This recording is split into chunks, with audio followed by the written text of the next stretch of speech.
boards. We are comfortably sitting in the Capitol. A little less of that Canadian smog and smoke, thank you.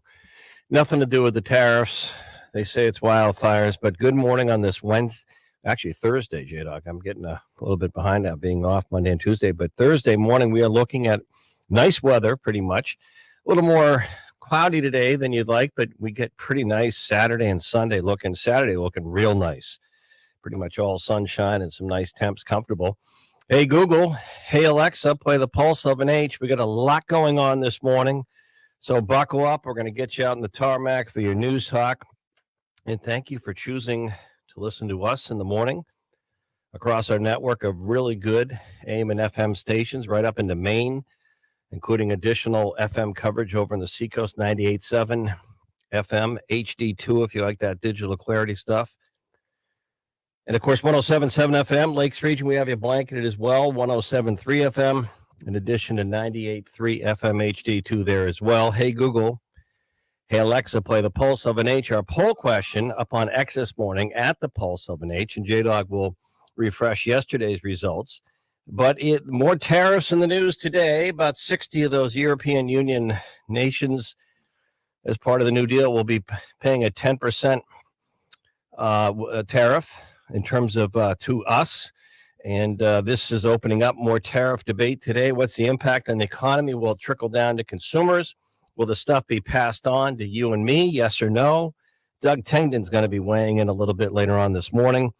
But first this morning, our poll question, do you think the tariff activity by the Trump administration will lead, because the goal, according to the administration, is to get more U.S. manufacturing, goods made here, investments made here. You just saw Apple yesterday, Tim Cook pledging a lot of money, $100 billion, I believe, to do more stuff here. Do you think it will result in more manufacturing here in the U.S.?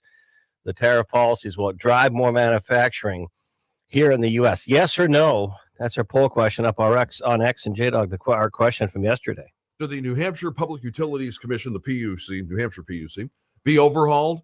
Resoundingly 100% yes, 0% no.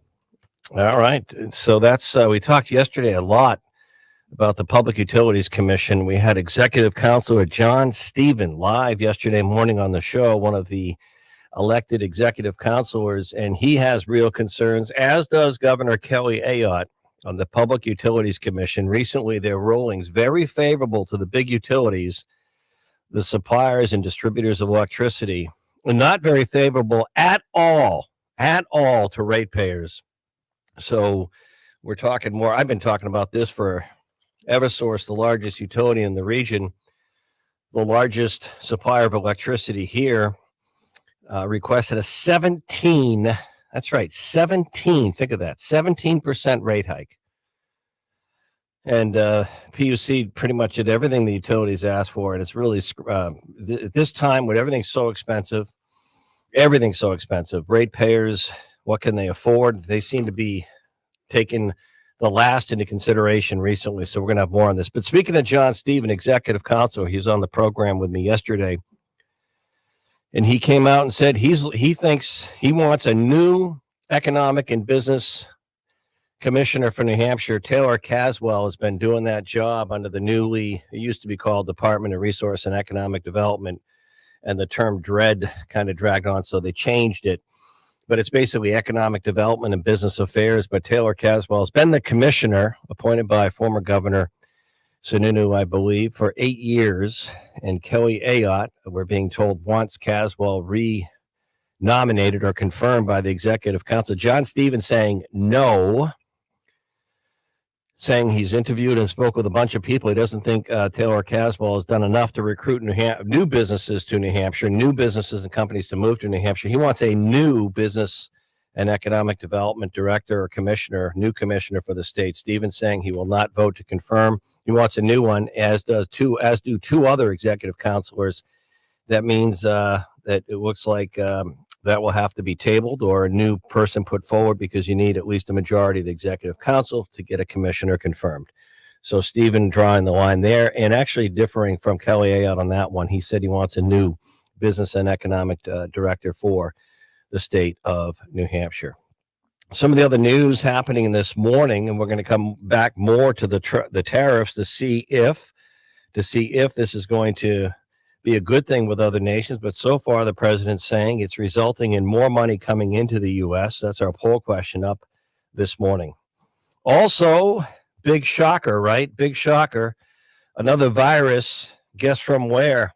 Guess from where? Another virus spreading around the world. Guess from where? China. This one from mosquitoes.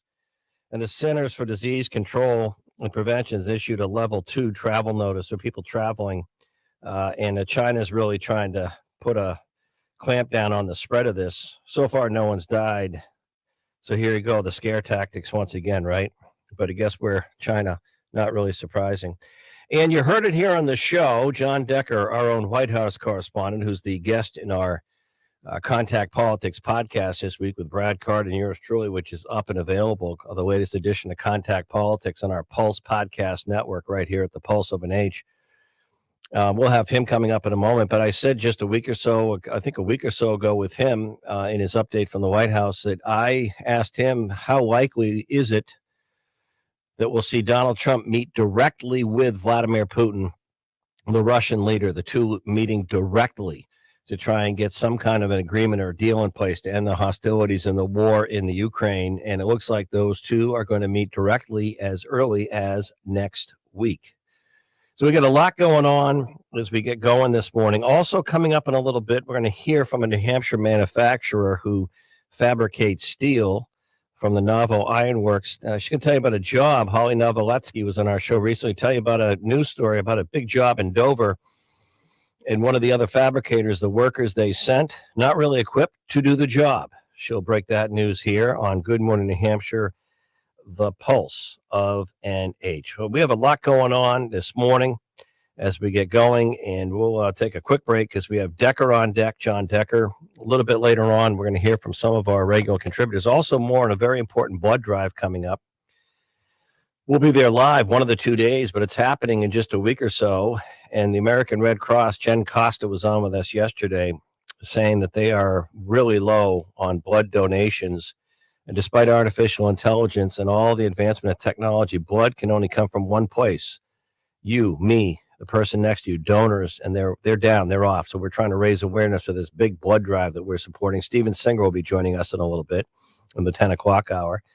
We'll also hear our sponsor of our great New Hampshire State Police segment, brought to you by AutoFair. Jason LaCroix will weigh in on some automobile news as well as safety, public safety, in our New Hampshire State Police regular segment. But he'll be coming up in a little bit. And there's a group that WMUR and even our own news in the morning has been attributing credit to, talking. They say they're a nonpartisan group. Are they? They're talking already about the so-called One Big Beautiful Bill and how it will only benefit the top 20% of wage earners and cost New Hampshire billions. Is it really a nonpartisan group? Who's behind the group? We'll have an update on that as well in this hour. Hey, Alexa, hey, Google, play the Pulse of an H. Jack, Heath, J-Dog on the boards, live in the Capitol. Back in a moment. Hey, we have a new weekly podcast, Overtime.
Good morning, New Hampshire, live from the Outdoor Pride Studios.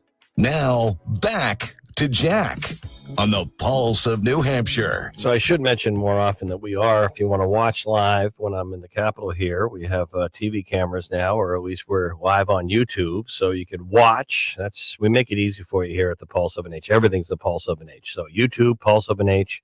Poll question up on X, the Pulse of an H. Do you think the tariff stuff, more tariffs hitting today, of course, that new deal with the European Union, the bloc of nations, do you think it will lead to more manufacturing here in the U.S., yes or no? And we also, our Pulse Podcast Network, our guest this week in our Contact Politics latest edition is John Decker, our own White House correspondent. John's going to be joining us in just a moment talking about the tariffs today and what to expect. We also are going to be joined by, after our New Hampshire State Police segment, Jason LaCroix at Auto Fair, the team there talking more about public safety on the roadways. And I believe we have John Decker, and then we're going to hear from an employer, a CEO of a steel fabrication company, and the workers that were sent into a job in Dover. We're going to hear from Holly Novoletsky in a few moments from Novel Ironworks. First, John Decker, I believe, our own White House correspondent, and he's our featured guest this week in Contact Politics. He also has his own daily 15-minute briefing podcast from the White House Briefings. John Decker joining us. Good morning, John. Hey there, Jack. Hope you're doing well. Happy Thursday to you. We're almost through this weekend. It's been a busy week as far as covering all the things happening at the White House this week with President Trump. Oh, I know. Everything from calling from a new census from the 2024 election results without counting illegal migrants. But, John, before we get to the tariffs, I did ask you just a week or so ago if you thought the only way we're going to really see a meaningful deal with the war in Ukraine would be for Trump and Putin to meet directly one-on-one in person. It looks like that may happen as early as next week. It may happen as early as next week. That's what I'm hearing. The where, the when has still not been figured out. But, Jack, limited in terms of the places where it can happen. And that's because of that arrest warrant that the ICC, the International Criminal Court, has issued for President Vladimir Putin. Any country that, that honors the ICC would be obligated to arrest Vladimir Putin. And that means it's limited in terms of where the two leaders can meet. It's limited to places like the U.S. and Russia.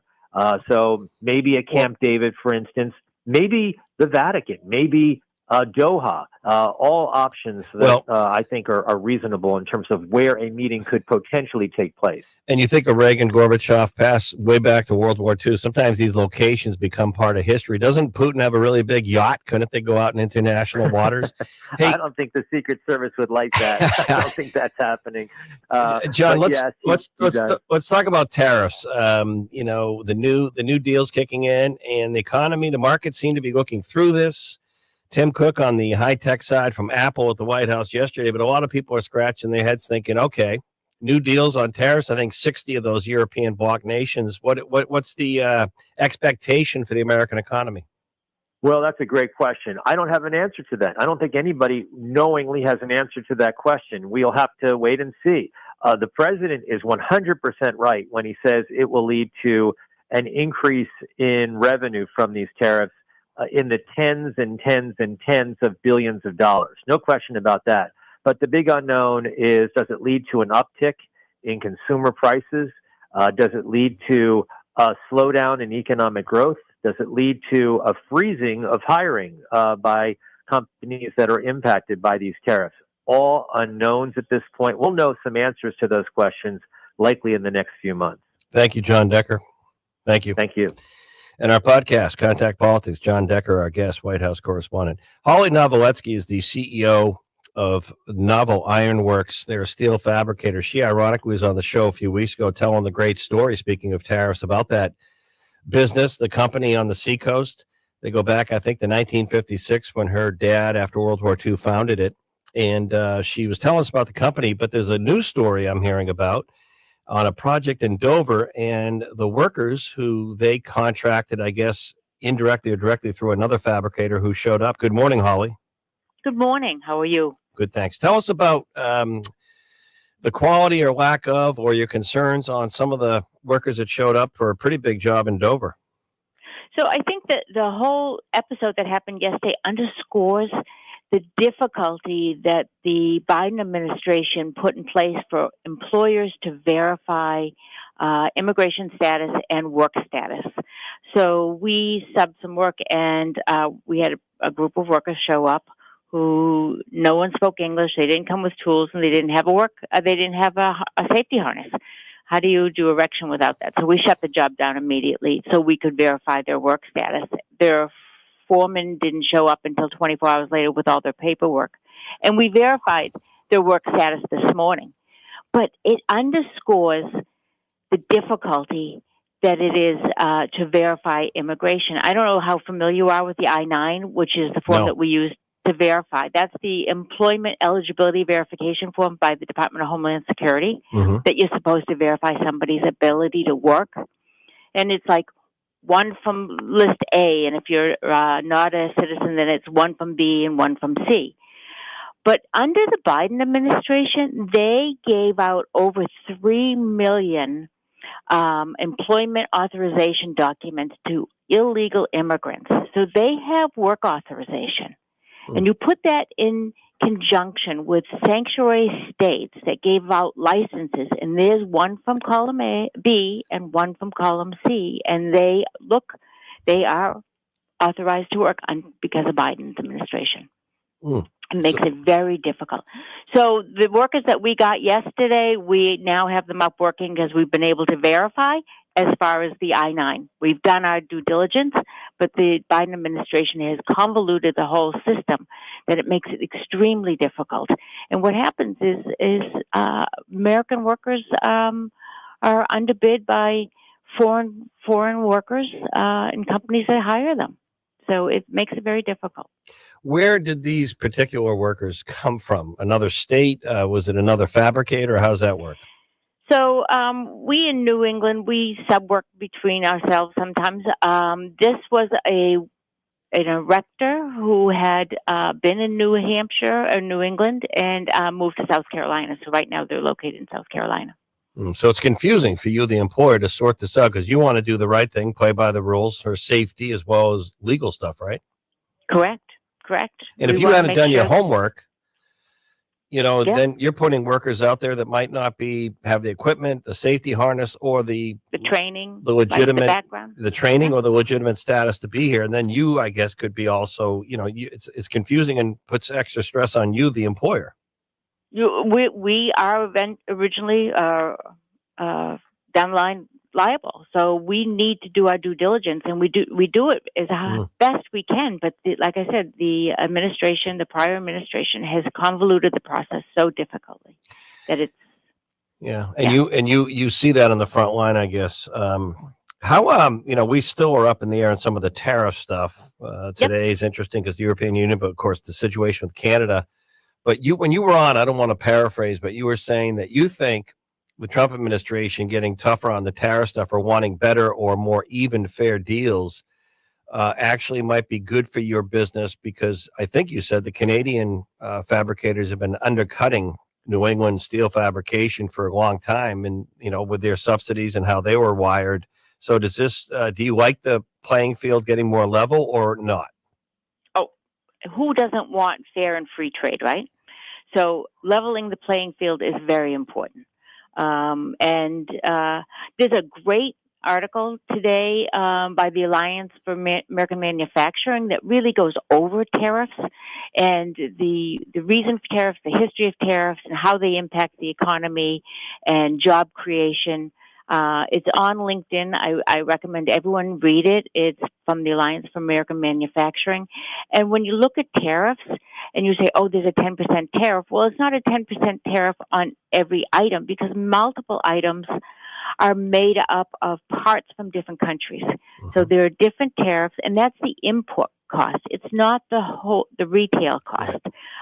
So that cost is not going to hit the consumer at a 10% increase. We don't really know what that's going to look like. A lot of it will be absorbed, and a lot of the intent is to stimulate our economy and bring back jobs save the American worker and provide for the future of our children so that they have jobs in the future, that we don't just become a service country, because once we do that, we're at the mercy of other countries. All right, Holly Novoletsky, Novel Ironworks. Before I let you go, real quick, I saw another, I think a Manchester state representative Republican jumping in the first congressional district. That both sides now getting very crowded, Democrats, Republicans. You've run for that before, for first district Congress. You said on the show last time, unrelated to you being on time about this job story in Dover, that you were seriously considering looking at running again in the first congressional district, Republican. Are you? I am still seriously considering it. All right. Stay tuned. Thank you. Tuned. Thank you for being on the story on Dover. Thank you. Thank when you. you come Bye-bye. back, our New Hampshire State Police, of course, looking at safety. And when you see these highway signs, too many fatalities out there. Still see not all, but some aggressive, fast driving, lane crossing over, not moving over when you see the emergency lights, the blue, the yellow, the red. People very distracted. People forgetting what yield means when they come to a traffic circle. Unbelievable stuff. And the state police trying to raise awareness to slow down, pay attention, get there safe. As they say, it's not a race. Our state police segment brought to you by AutoFair. Jason LaCroix coming up, talking on update on automobiles and some safety next. News, information.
Online at outdoorpride.com.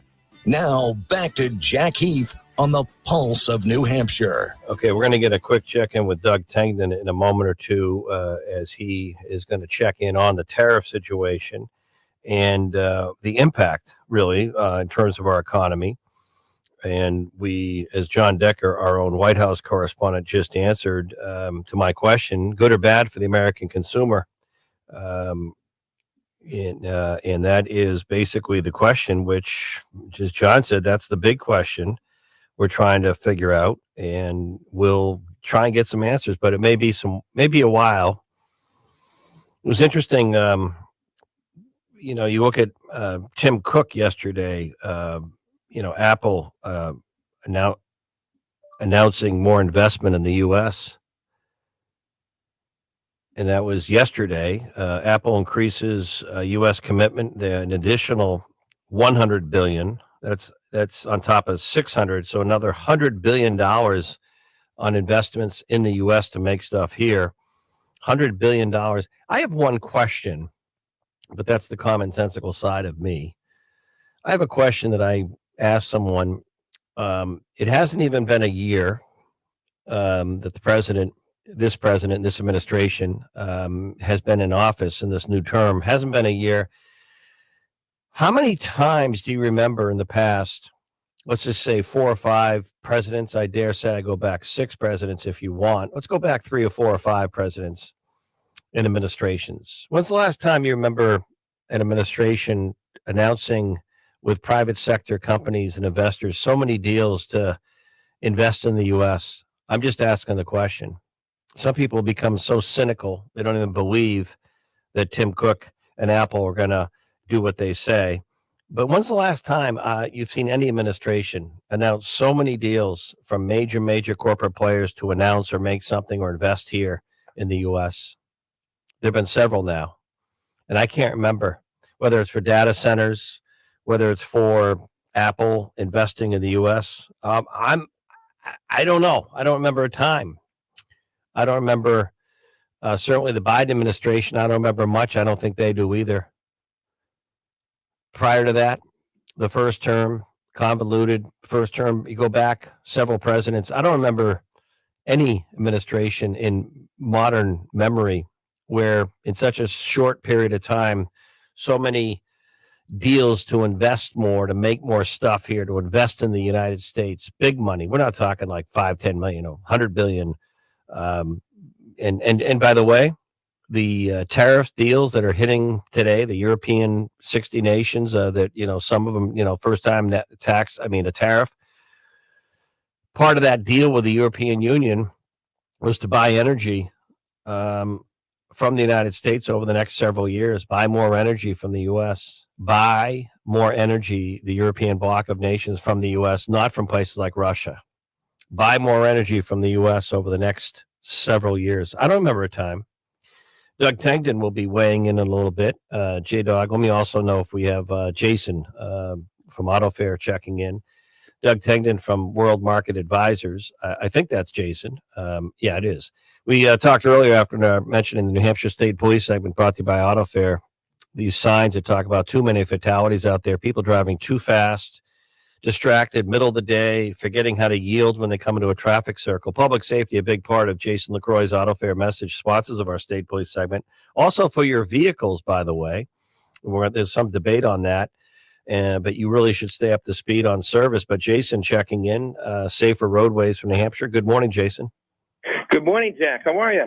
I'm doing okay. I wanted to get an update automobile-wise, but before we do, the state police really echoing safety, not just from drivers and how we're driving, in many cases, too fast, too distracted, not paying attention, but also vehicle safety and service and how important that message is. Maybe you could start with that. Yeah. With the change that they just made with the budget, eliminating safety inspections is obviously a very, very big concern of ours. We look at cars all day, every day, and one of our top priorities is obviously selling cars, but it's also making sure that your car that you're driving is safe. And we also want to make sure the cars around you are safe. Interesting. I drove home from Logan last night around 11 o'clock, and you get into New Hampshire, and the first thing you see on this sign is about safety. And the fact that we're losing safety inspections, I think, is a really bad idea. I encourage anybody and everybody to reach out to your representatives and just let them know that we think this is a really bad idea. Yeah, and I've spoken to some. I think we had Dan Innes on, state senator, and other lawmakers saying that they are going to revisit this. So we'll see.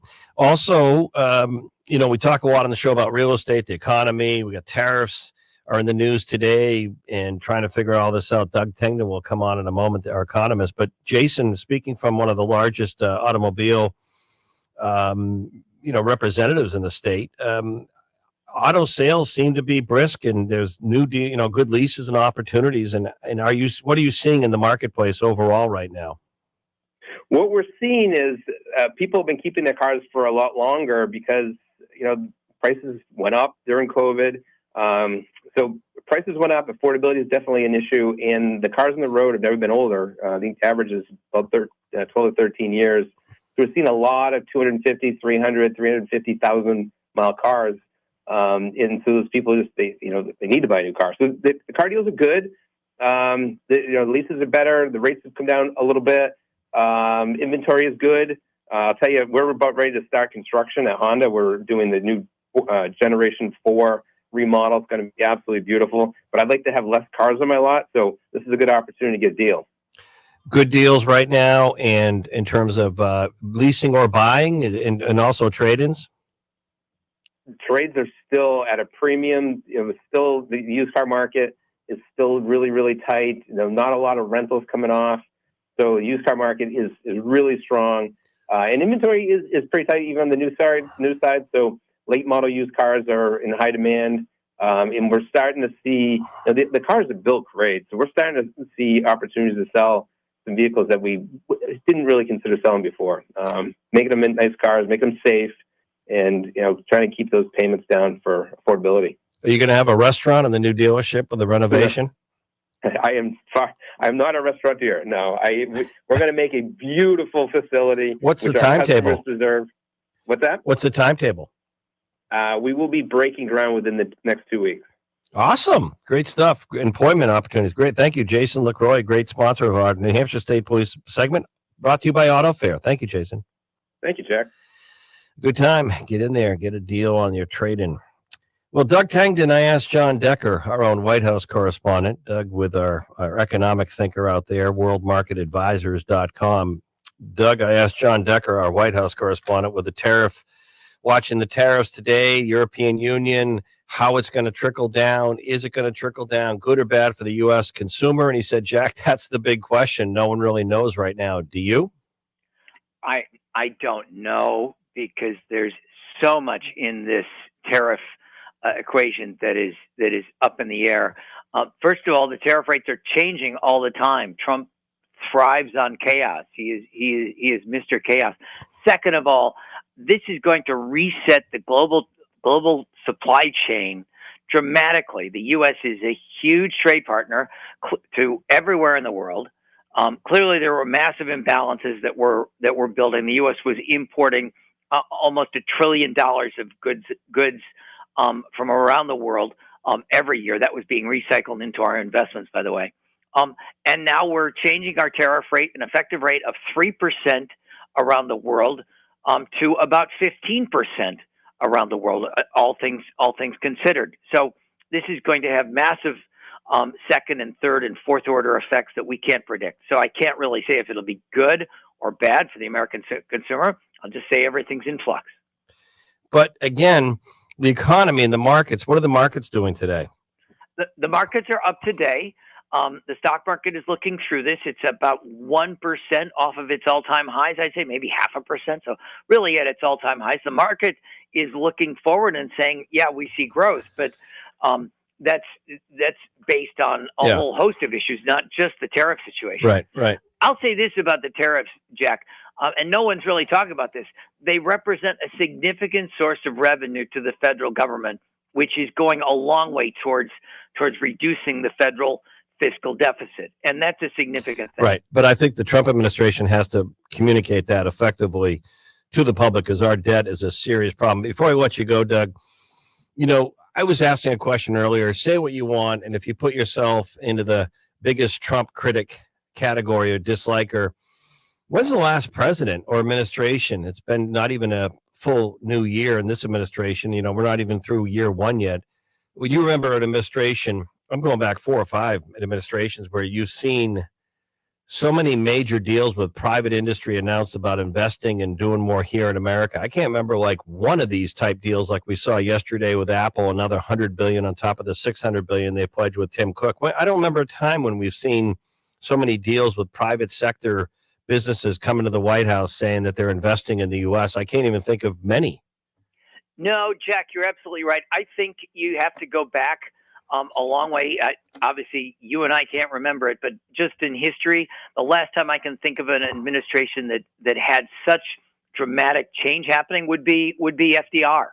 Would be the dramatic changes in the economic and social safety net under FDR, as to talk about the massive changes. Now, this is due to the nature of our president, who loves to do deals. Right. So I think that's what you have to look at. Yeah, maybe one next week with Putin. Thank you, Doug. Jack, you have a great rest of your week. Doug Tangden. So I have a question for you. For a couple of days now, and WMUR posted this story, nonpartisan, bipartisan, nonpartisan financial New Hampshire Fiscal Policy Institute, nonpartisan, bipartisan. Well, who's behind this institute? Who's the director? Is it nonpartisan? Coming out talking about the so-called one big beautiful bill and how it will only benefit the rich, the top 20% wage earners, and cost New Hampshire businesses billions before we even know the impact of this bill. But is this New Hampshire Fiscal Policy Institute really nonpartisan? Really? We'll come back with maybe some answers in a moment. 107.7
Hampshire. One big beautiful bill. Good morning, New Hampshire, live from the Outdoor Pride Studios. Now back to Jack Heath on the Pulse of New Hampshire.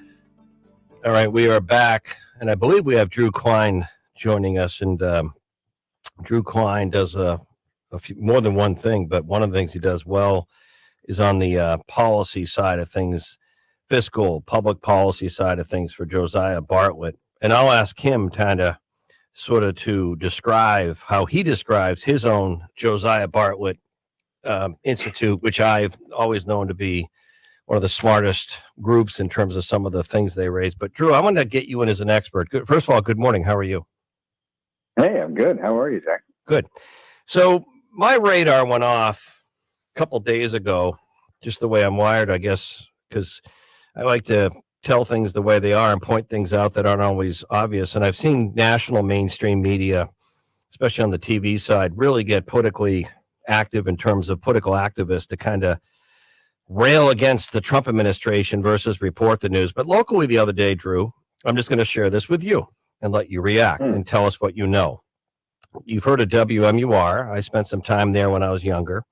WMUR had a story the other day, Mike Moses, Manchester. A new report warns that New Hampshire could lose billions of dollars in federal health care and food assistance under One Big Beautiful Bill Act, the sweeping federal tax cut and spending legislation that was recently signed into the law. The report released by the nonpartisan, let me repeat that, the report released Tuesday by the nonpartisan New Hampshire Fiscal Policy Institute shows how some businesses will likely be affected. I'm going to not read the whole story, but the alarm went off for me when I heard this line that the bill will only benefit the top 20% income earners, the so-called rich. That's sort of a Democrat talking point I've been hearing as we look at the midterms, and no one even knows the impact of this bill yet for real. And the other thing is, no mention here of a simple work requirement for Medicaid benefits, like 20 hours a week to volunteer, study for a new job, work 20 hours a week to continue to get your Medicaid if you don't have enough money to pay for your health insurance. So, Drew, who is this group, and are they nonpartisan? Do you know anything? Well, the New Hampshire Fiscal Policy Institute is a left of center think tank that was founded really to be a counterpart to the Josiah Bartlett Center. And yeah, so technically, look, they're nonpartisan, but they're left of center. And this is where they've done a good job of convincing the media that they're right in the center. They're just middle. They're just neutral, but they're a left-wing group. I mean, their president is a former Democratic Party staffer and activist who was raising money for the Democratic Party. He was, if I remember correctly, chair of the city Democrat committee. They're on the left. And look, it's fine to have them out there publishing reports and putting their perspective out. And I welcome their input on all this stuff. But they should be labeled when people report on them as a left of center group, just like the media labels the Bartlett Center a right of center group. But they only label us right of center. They don't label NHFBI left of center. So, that's a little misleading. Well, I think it raises the question. Some of the media here is not in the center, just reporting news anymore. Yeah. Well, I mean, there's that too. How much of the media just sort of skews left and doesn't even know it. I think a lot of the reporters out there, I mean, some of them know it full well, but I think a lot of reporters that I talk to, they really believe they're neutral. Their worldview is left of center, and they don't even know how far skewed to the left they are because they live in a bubble. But well, I had to chuckle. I remember I was watching one of the few debates I watched because I moderated so many myself over the years. I was watching the Kelly Ayotte, Joyce Craig, WMUR gubernatorial debate. It was about less than an hour, and for the first 13 minutes, I just saw the WMUR panel just grill Kelly Ayotte on abortion ban, abortion ban. And she's trying to cite the New Hampshire law, no restrictions through first 6 months. No other issue seemed to matter for the entire, for the first 13 or 15 minutes. Abortion. It was almost humorous, but it was like, really? Yeah. So, Jack, I mean, because you've been there, right? You know this. Like, story selection is probably the biggest way that bias presents itself in the media, right? So covering that debate and picking abortion as the first topic or one of the first topics and spending so much time on it when it doesn't poll as a top issue for most voters. Yeah. rather than picking an issue that is more prominent. That's just a perfect example of how bias, presents itself in the media. But if you want to, well, again, you know what? I'm gonna play the news guy here for a moment. Former, which I'm not anymore by admission. I'm not. I'm a host, and I'm a more fiscally conservative. But I have Democrats on my show, and I'm respectful and civil. And I just had Maggie Goodlander on, 2nd Congressional District, I think last week before I took a few days off. Almost a 15-minute interview on issues. But the way this story should have been done on the so-called big beautiful bill is one financial fiscal policy group says this, another one says this, and you get two sides. But the story as if this is factual. And then when I heard the top, it only benefits the rich, I go, oh, wait a minute, that's a Democrat talking point on this bill. I've heard it many times from Lucas Meyer and others on my show as one of our contributors. So I had to say, well, who's behind this group? And I think you answered the question. Yeah, I mean, they're a left of center group. And I agree. Like, it would be great. And they get a lot of coverage. They raise a ton of money. They're very well funded. They publish a lot of reports. And because they present themselves as center, their reports get a lot of good coverage. So, good for them. Well, and they're welcome. They're welcome on my show, and I'll ask the questions, and I'll ask them, ask them questions about, are there anyone who's so-called not rich who will benefit from the tax cuts in this bill? And as a work requirement, is a work requirement of 20 hours a week taking away someone's health care? Yeah, right. I mean, so look, we had Tennessee in 2005 put a bunch of people off of, like 170,000 people off of Medicaid. They had to work. And a study of that program found that, hey, guess what? Employment went way up in Tennessee after that. People switched over to jobs and they got their got their health insurance through jobs. We don't have enough studies on these work requirements, and we'll have to see over the long term how they pan out. But they can they can shift people from dependency to independence, which is the point. But if you want to talk about benefits, so the tax rate was going to go up on almost everybody if this bill didn't pass, right? So there are 7 tax rates. The second lowest is 12% tax rate. That was going to go up to 15%. That's a 25% tax increase. That was avoided by locking in the 2017 tax rates. So you got everybody. But raising that point doesn't fit a narrative if you're critical of the bill. Right. So they don't pay, right? Because we already have a super progressive tax code. Most of the taxes are paid by the more affluent folks. They have much higher tax rates. So, right. So this is where they get away with these sleight of hand by saying, oh, most of the benefits going to go to wealthy. Well, that's because they pay most of the taxes. So if you have they actually get a smaller percentage tax cut. Oh, I know. Believe me, over the years, I pointed out on my show every spring who really pays taxes in America and who doesn't pay taxes. Thank you, Drew Klein. If people want to learn more about your group, which is not left of center or center, the best way is jbartlett.org. Check us out online and come visit, learn, sign up for our newsletter. Right. Tell you about an important blood drive coming up next. Steven Singer and a whole lot more. Hey, Google, hey, Alexa, play the pulse of an age.